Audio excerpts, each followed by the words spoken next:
Sideed u samayn kartaa CC video oo noocan ah kaliya adigoo isticmaalaya taleefankaaga application-ka CapCut?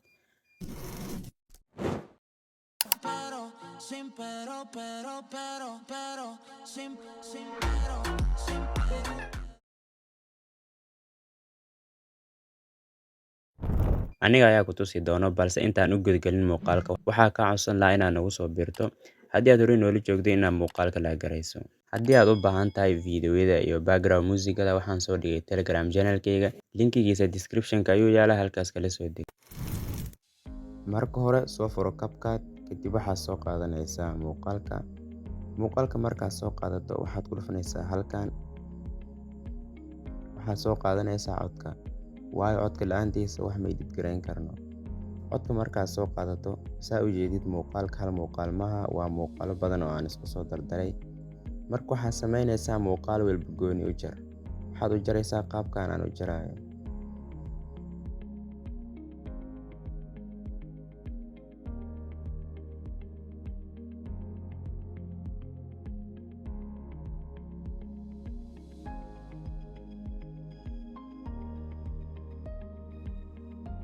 Markaad soo gaarto halka ay ku eg tahay muusikada, mar qaybtan dambe iska delete garay. Sidoo kale loogadan CapCut-kan iyadana iska delete garay. Marka waxaad samaynaysaa muuqaalka ugu horeeyo dul imaaw, kadib qaybta ugu horeyso keyframe ku qabo, keyframe koowaad ka tag, qaybta ugu dambeyso tag, haddana keyframe labaad ku qabo. Marka waxaad samaynaysaa muuqaalka zoom ku soo samee, zoom ku soo samee. Kadib waxaad tagaysaa qaybta graph, waxaad ku daraysaa graph-kan. Dhammaan muuqaalada kale ee ku soo horay waxaad ku samaynaysaa qaabkan ku sameey iyagana. Laba keyframe ku qabo, keyframe koowaad iskaga tag, keyframe-ka labaad zoom ku soo samee, kadib waxaad tagaysaa qaybta graph-kan ku dar. Dhammaantood qaabkaas ku samee. Kadib waxaad ku dhufanaysaa muuqaalada halka ay ka jiran yihiin calaamada u dhaxaysa. Waxaad ka sii dooranaysaa qaybtan, waxaad ku daraysaa animation-kan. Size-kiisana xoogaa soo yareey. Kadib waxaad ku dhufanaysaa calaamadaas apply to all halka ay qoran tahay. Dhammaan muuqaalada kale sidaas ayaad ugu dartay.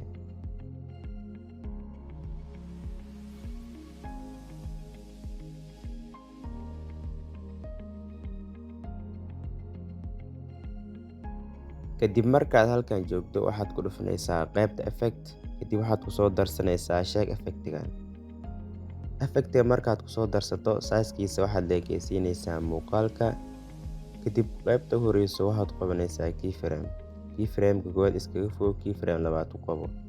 Markii keyframe-ka koowaad uu soo laabo, effect-ga size-kiisa waxaad ka dhigaysaa dhammaantood 0 ka dhig. Effect-gan ha isku dayin inaad copy garayso kadibna aad dul dhigto muuqaalka kale hoostiisa. waayo keyframe-madii wixii aad ku soo qabatay waa ay lumayaan. Marka si aysan taas u dhicin, waxaad tagaysaa qaybta effect, kadib effect cusub ku soo darso. Size-kiisa waxaad leekaysiinaysaa muuqaalka. Kadib qaybta ugu horeyso keyframe ku qabo, qaybta ugu dambeyso tag, keyframe ku qabo. Marka keyframe-ka koowaad maahane keyframe-ka labaad u soo laabo, waayo effect-tii ugu horeeyay size-kooda waxaan geynay 0. Marka keyframe-ka labaad imaaw, kuwaan hore u soo celi size-kooda. Dhammaan muuqaalada kale ku soo horay waxaad ku samaynaysaa qaabkan kuwan aan ku sameeyay.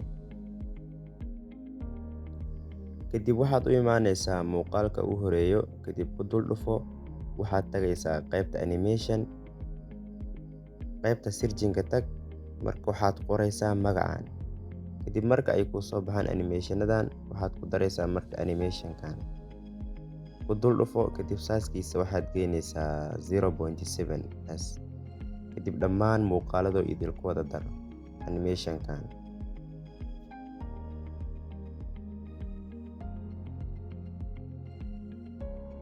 Haddii aad halkan ila soo gaartay oo aad weli nagu soo biirin, fadlan nagu soo biir. Haddii aad muuqaalka like saarin, weli muuqaalka like garay. Aad baad u mahadsantahay.